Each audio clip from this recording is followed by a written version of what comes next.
tababaraha Manchester United qiso aad u cajiib ah ayaan kaga soo gudbin doonaa. Robin Amro wuxuu ka qoomeynayaa qalad uu galay yaraantiisii iyo xaaskiisa ugu yeertay jaahil ama qof aan wax baran ama damiin maxay tahay erayadaasi ka soo yeeray. Amro oo dhawaan loo magacaabo tababaraha cusub Manchester ayaa muujiyay sida ugu xun yahay go'aamadii uu gaaray yaraantiisii. Si laga soo xigtay Amro wuxuu daaha ka qaaday inuusan dhammaysan dugsiga waxbarashada.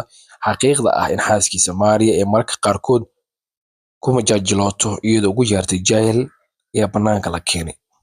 Da'da 18 jirka Amro wuxuu ka tagay dugsiga isagoo aan dhammaysan imtixaanadiisa ayaa la sheegay inuu aad ugu liitin waqtigaasi. Wuxuu go'aansaday in waxbarashada isaga tago kadib markii uu saxay qandaraaskiisii ugu horreeyay kubadda cagta.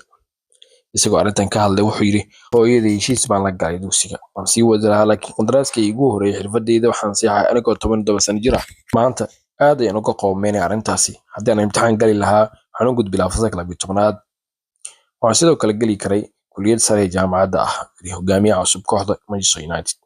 Maria oo shahaado ka qaadatay injineernimada farsamada gacanta ayaa inta badan ninkeeda kula kaftanta waxbarasho xumadiisa.